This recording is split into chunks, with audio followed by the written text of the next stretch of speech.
मला कधीही बरं न होऊ शकणारा कॅन्सर झाला होता. डॉक्टर म्हणाले, या मुलाला घरी घेऊन जा. स्पेंड टाईम विथ हिम. आम्ही आता काहीही करू शकत नाही. या जगात निर्णय घेण्याचा हक्क प्रत्येकाला असतो. पण असा निर्णय जो आपल्या माणसाचे आणि जगाचे भवितव्य बदलू शकतो, असा निर्णय फार कमी लोक घेऊ शकतात. असाच एक निर्णय माझ्या आईने घेतला. माझ्या आईने डॉक्टरांना विचारले, माझ्या मुलाच्या जगण्याचे किती चान्सेस आहेत? डॉक्टरांनी 96% माझा मृत्यू होईल असे सांगितले. माझ्या आईने त्या 96% न पाहता उरलेल्या 4% पाहिले आणि मला घरी घेऊन आली. अमेरिकेतून आलेल्या एका डॉक्टरांनी माझ्या आईंची भेट घेतली. त्यांनी माझ्या आजारावर एक औषध टेस्ट करतो आहे असे सांगितले. अजून ते औषध माणसांवर ट्राय केलेले नव्हते. फक्त प्राण्यांवर ट्राय झाले होते. ते केवळ 25 मुलांवर ते औषध ट्राय करणार होते. एकही क्षण न घालता आईने डॉक्टरांना तात्काळ होकार दिला. पहिल्या महिन्यात 25 पैकी 30 मुले दगावली. काही दिवसात अजून 4 गेली. मी एकटा उरला होतो. रोज डॉक्टर येत आणि त्यांची बॅग उघडून औषधं काढून देत. इंग्लिश डिक्शनरीत लव्ह या शब्दापेक्षा होप हा शब्द जास्त पॉवरफुल आहे असे मला नेहमी वाटते. लोकांना वाटते मी वाचलो कारण मी लक्की होतो. पण मी लक्की नव्हतो मित्रांनो. माझ्या आईने मला लक्की बनवले. या औषधाने 24 मुलांचे प्राण वाचू शकले नाही. ते औषध हृदयावर दगड ठेवून ती रोज मला टोचत होती. मग तो दिवस उजाडला. डॉक्टरांनी मला बरा झालो अशी बातमी दिली. पण मला सोडताना ते माझ्या आईला म्हणाले, हा मुलगा कधीही खेळू शकणार नाही, शाळेत जाऊ शकणार नाही. याने आपले टीन एज पाहिले तरी तो चमत्कार असेल. पण आपण चमत्कारावर विश्वास ठेवतोच. मी दवाखान्यात असताना आईने मला एक वेलग्रो ग्लोव्ह आणि बॉल आणून दिला होता. तो मी तुझ्याकडे फेकत असतो. हळूहळू आईने अंतर वाढवले आणि माझ्यासमोर आव्हान केले. मला त्या आव्हानांना चेंज करून जिंकणे आवडू लागले. मग एक दिवस मी आईला म्हणालो, आई, माझे एक स्वप्न आहे. मी अमेरिकेत बेसबॉल खेळणार. मित्रांनो, तुम्ही आयुष्यात काय करू शकता हे कोणीच सांगत नाही. पण तुम्ही काय करू शकणार नाही हे मात्र सगळेच सांगत सुटतात. माझ्या स्वप्नात अनेक अडथळे आले. मला ताप यायचा. मला मेंदूज्वर झाला. माझ्या आयुष्यात मला पहिला हार्ट अटॅक आला. तेव्हा मी फक्त 12 वर्षाचा होतो. लोक म्हणत होते मी हे करू शकणार नाही.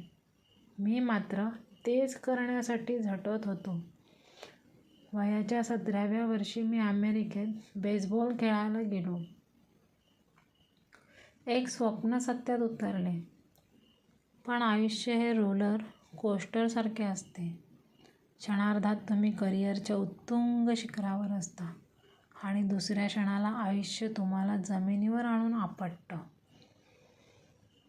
ज्या बेसबॉलसाठी मी झटलो त्याच बेसबॉल ग्राउंडवर मला वयाच्या 18व्या वर्षी माझा करिअर संपणारा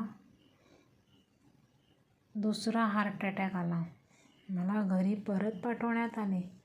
नियती माझ्याशी अत्यंत अनफेअर वागते आहे असे मला वाटायला लागले. मी डिप्रेशनमध्ये गेलो. रोज झोपताना मी प्रार्थना करतो, देवा मला उचलून घे. पण दुसऱ्या दिवशी मला जाग येत असे. तो परमेश्वर माझी ही प्रार्थना ऐकत नव्हता. मला मृत्यू येत नव्हता. पण परत एकदा मला माझा परमेश्वर इथेच भेटला, आईच्या रूपात. तिने मला या नैराश्यातून बाहेर काढले. नंतर मी बँकेची नोकरी जॉईन केली. एक दिवस उंचापुरा माणूस जो आमच्या बँकेचा CEO होता त्याचे मला बोलावणे आले. आपण बोलायला हवे. आम्ही कॉन्फरन्स हॉलमध्ये बसलो. त्याने प्रश्न विचारला, डाऊन द लाईन 5 वर्षे तू कुठे असशील?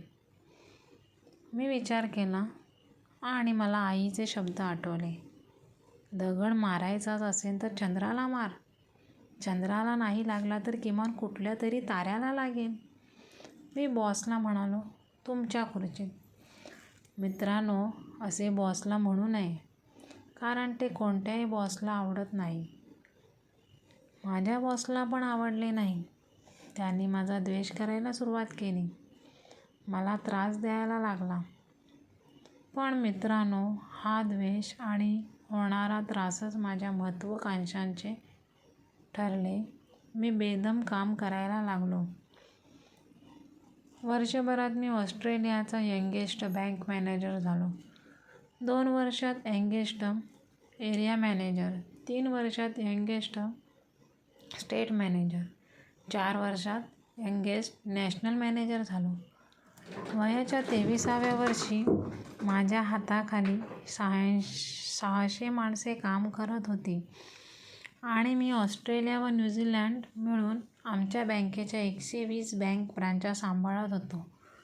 माझ्याकडे $1 मिलियन घर होते, अरमानीचे सूट होते, रोलेक्स घड्याळ होते, $1,00,000 कार होती. पण हे यश मटेरियलिस्टिक होते. आपण या जगात राहतो. जगाने आपल्याला काय दिले यापेक्षा आपण जगाला काय दिले याचा विचार करणे जास्त महत्त्वाचे नाही का? हे जग माणसासाठी राहण्यासाठी जास्त चांगले, जागा कशी होऊ शकेल याचा विचार करणे जास्त महत्त्वाचे आहे.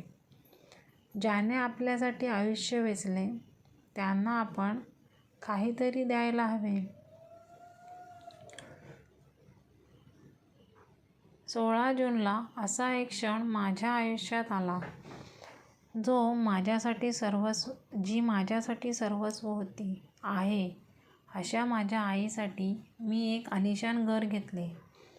मी आईपासून एक गोष्ट लपवली होती. मी 7 वर्षाचा असताना डॉक्टराने आईला जे सांगितले होते ते मी ऐकले होते. पण मला काहीही माहीत नाही. अशा आविर्भावात मी आईला विचारले होते, आई डॉक्टर काय म्हणाले? त्यावर आई म्हणाली होती, काही नाही, सर्व ठीक होईल. मला पहिला हार्ट अटॅक आला तेव्हाही आई म्हणाली होती, सर्व ठीक होईल. सर्व काही ठीक होईल हे वाक्य माझ्यावर ऋण होते. पण देव बघा, यावर्षी मला तिचे हे ऋण फेडण्याची संधी मला मिळाली. आईच्या घशात 4 ट्युमर डिटेक्ट झाले. आईने विचारले, डॉक्टर काय म्हणाले? मी म्हणालो, सर्व काही ठीक होईल. मला पहिला हार्ट अटॅक आला तेव्हाही आई म्हणाली होती, सर्व ठीक होईल. तुम्ही किती वेळ या पृथ्वी तलावर जगले याला महत्त्व नाही. इथे असताना तुम्ही काय केले याला सर्वात जास्त महत्त्व आहे. तुमच्या आयुष्यात तुम्ही रिमार्केबल जगताय की नाही हे महत्त्वाचे आहे. आपण घेतलेला एकूण एक श्वास, एकूण एक संधी महत्त्वाची आहे. आपल्याला मिळालेले हे आशीर्वाद आहे. आपण या आशीर्वादांचे सोने करू शकतो की नाही हे महत्त्वाचे. आज इथे मी तुम्हाला आव्हान देतो, तुम्ही तुमच्या आयुष्याचे सोने करा. तुमच्या जगण्यावर तुम्हाला गर्व वाटेल असे काही करा.